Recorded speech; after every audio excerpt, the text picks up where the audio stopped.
Often entrepreneurs struggle to articulate what their business is all about. They know, but can't find the words to describe their product or service. That's where Communigage comes in. It helps businesses bring their message to life with clarity, creativity, and a little bit of showbiz sparkle.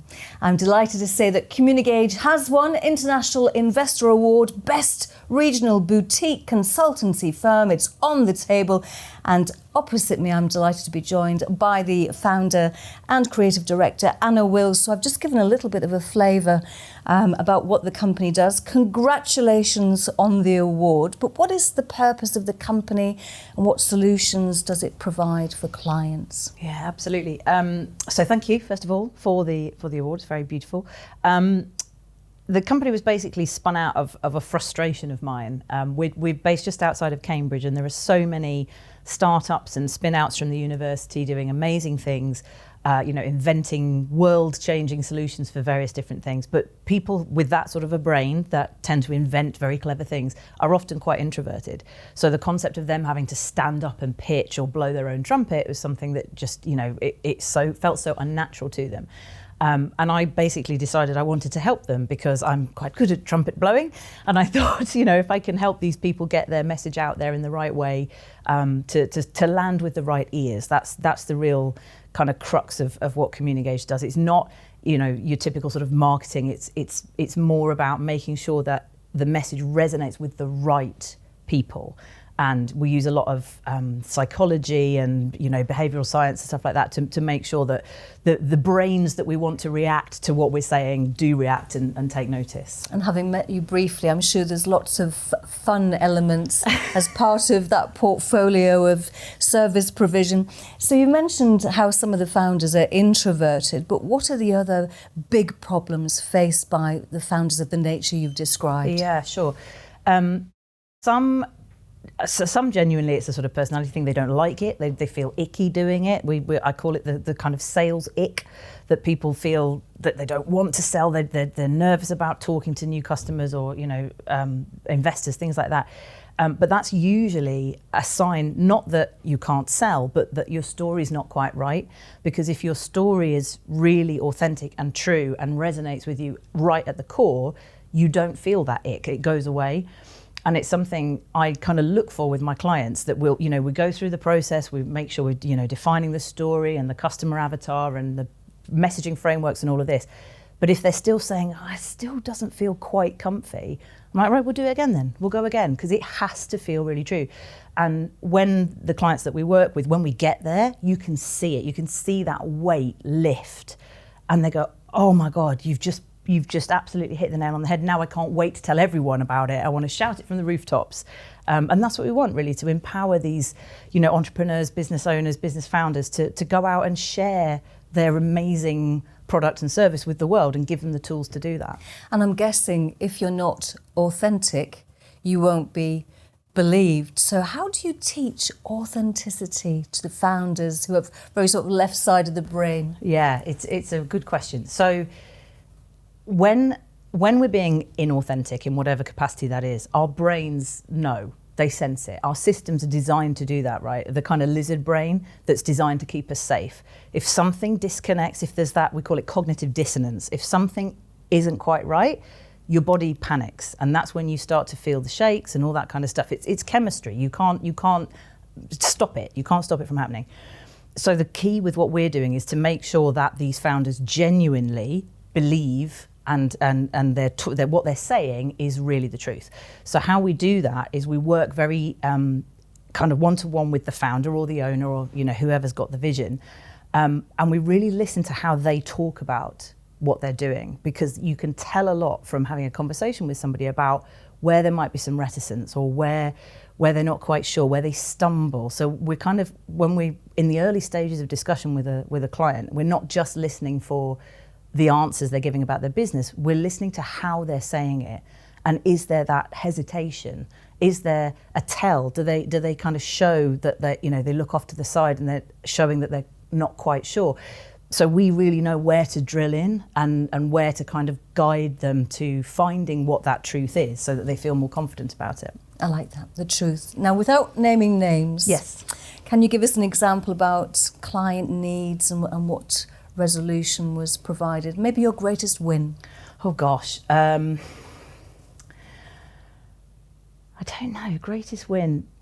I mean, my happiest thing is when a client says, I can't wait to go out and sell now. I can't, I literally, somebody stopped me when I've taken somebody from going, oh, I don't want to make a sales call to you're going to have to put a bag over my head now to stop me telling people. That to me is my happiest thing. But it can come from maybe a business that has maybe had some funding, a startup that's got some funding, and they get to the point where they maybe want to start recruiting, and they know they've got a really good investor deck because it's worked and they've got their funding, but they're kind of trying to use their investor deck to now attract candidates, and it's not the right audience. The message is not right for the audience.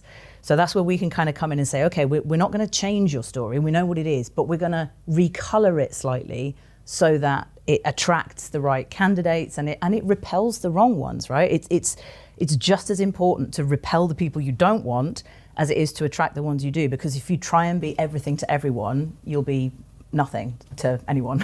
So not all clients are the same. I mean, a lot of your clients come from many sectors and industries. A lot of people pigeonhole Cambridge saying, oh yes, it's the Silicon Valley of the UK, but there's many different industries. So for those people watching this video and wanting your services, what type of packages are available for clients? Packages sounds crude because I know that you're very familial. Yes, absolutely. It has to start with the story. When we first started up the business, people would come to us saying, can you build us a website, or can you make us a short film? The answer is yes, but I want to know what the story is first, because if I know the story isn't going to work, you'll be wasting your money on the website or the video. So it has to start from the story. Whatever we're doing. So we kind of work with the client directly. The first thing is a project, which is either starting from scratch, if it's a brand new business, or if it's a pivot or whatever, starting from scratch and defining what that story is, who the ideal client is, what kind of messaging frameworks we should use to tap into their psychology and their needs and wants and make them take action. Sometimes it's a client where they're trying everything they can think of. This is what I listen out for when I'm out networking, is somebody saying, oh my God, I'm doing everything I've been told to do. I'm posting on LinkedIn, I'm advertising here, I'm doing it, I'm networking, and everyone's smiling and nodding and saying it's great, but no one's actually buying, no one's saying yes. I love that, because they've got the drive to go out and do it, but what they're doing it with isn't working. And that's where we can come in and kind of forensically look at it and go, I can see now there's a disconnect here, this isn't clear, and just kind of really help them to hone it. And it gives them that renewed sense of excitement about the business, because sometimes these people have been in business, a few years, maybe that initial buzz has worn off, maybe they've got to the end of a kind of string of referrals and now they realise they've got to go out afresh and be more proactive, and they kind of don't really know how to do that. So it's across the board really. So you said to me right at the beginning that the business was born out of frustration. I'm just wondering, tell me a little bit more about you, because I read on your website about Walt Disney Imagineering. Yeah. So I'm very much, my CV is like a patchwork quilt. I've done all sorts of different things in my life. I actually started in the theatre as a production and stage manager, completely unrelated to anything to do with messaging, but it was about creating an experience for an audience, right? It was about what do we want the audience to think and feel and experience through this show, whether that's done with lighting or sound or whatever. So that's kind of where I started off.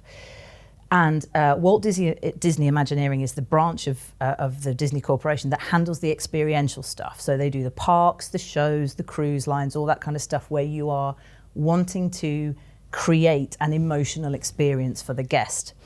And Walt, when he first, put Imagineering into being, he took really disparate skill sets. So he had, sort of structural engineers and architects, and then some of the animators who'd worked on those early films like Snow White and stuff like that. And everyone said, what are you doing? They can't work together. They're completely different walks of life. But he kind of threw them together in a melting pot, and they came up with this amazing stuff, which is, Imagineering obviously is imagination and engineering. And that's what we're doing at Communigage. It's communication, but it's the key part is it's the engagement. We're not just communicating a message. we're doing it in a way that creates that experience in the audience that makes them want to take action. And we're the same. We've got HR expertise, we've got loads of creative people like animators and photographers and all this kind of stuff. We've got copywriters, we've got marketeers, and we all come together and bring our own insight into it, and then slap a load of psychology and brain science, brain chemistry on the top of it, and we get the same sort of sparkly result that Walt Disney. Well, I hope we get the same sparkly result as Walt Disney. See, I'm guessing that you attract good people. I'm quite sure there's lots of serendipitous moments when the copywriter comes to you or you find someone else, but I'm quite sure that you sort of handpick the people that you surround yourself by as well. Absolutely. There's loads of... I think one of the key things for me is that team work, that kind of cohesion, in that yes, we all come from very different walks of life. We all bring our own skill sets, but we're genuinely interested in what the other one is doing. So, my sort of content creator is highly interested in what my marketing strategist is doing. And, they kind of collaborate, and then I'll come in and, again, slather some behavioral science on the top of it. But we all kind of respect each other's lanes, but we like to cross over when we can. And we're all about, I hate these buzzwordy things, but collaboration rather than competition, because a lot of creatives out there and people in this space they don't want to collaborate because they say, this is what I do and I don't want to share. But if we can add the psychological element to somebody else's work, we're very happy to do that. And if they can bring a skill we don't have to our offering, that's great too. So it's a real people-centric business, Communigage. Do you blend this with any AI-enabled support, or is it a pure personal service that is provided? No, we do use a lot of AI. We have our AI team member is called Ember. It's a he's called Ember, and he does for us a lot of the sort of process-driven stuff. So when we're working directly with a client, of course, it's a lot of listening, understanding that. Sensing, when I'm talking to somebody and I'm looking for hesitation or reticence, of course AI can't do that.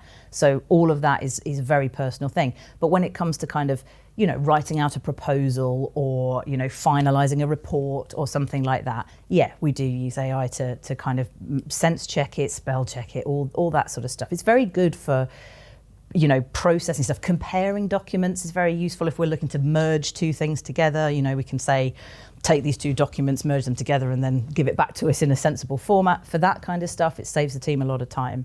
But yeah, it's always got to have a human involved, because this is another frustration, so I'm going to go on my soapbox again now, but I've started to see so many businesses relying on what I call raw bot copy. So that is, you open ChatGPT, you say, write me a LinkedIn post, and it comes out with something that looks great. But they always start with, in today's fast-paced environment, they always go, problem statement, problem statement, problem statement. But here's the thing, you can see it a million miles away, and anyone who uses it can see it a million miles away, and you just undermine your credibility by doing that.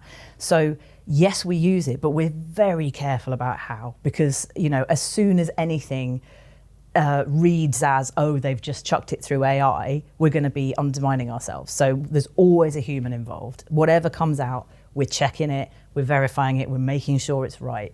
So yeah. So how do you intend to grow the business? Because I know it's taken me a couple of months to get you on that sofa because your business, you're really busy. Yeah. So how are you intending to grow the business, or have you reached maximum capacity? It's a good question. We've got some lofty, borderline slightly insane goals for the year, I have to say, but I do want to grow. Yeah, I really want to grow. To start with, I'm looking at sort of growing that bench of freelancers and associates so that we can kind of have as many skills as we can in the pot. I would like to, start employing a team. At the moment, we're all associates and freelancers, but I would love to start employing a team. We've just moved into an office in Histon on Vision Park, which is really exciting. That felt like a big grown-up thing to do. But yeah, just, help as many people as possible, because as a solopreneur, entrepreneur myself, I know how hard it is to be trying to break into those markets, and how sort of soul destroying it is to know you're giving so much energy to it and it's not landing. The more people I can fix that for, the better. So this is the final question. It's really It's a really difficult question because it's almost like terminal, really. Histon is a milestone. So what is the ultimate aim for Communigage? Is it to list on the stock market, be bought? Have you thought about the ideal exit that will suit you, your team and your clients? Well, I'm trying to convince my 5-year-old to take it on, but I'm not sure that's going to work brilliantly.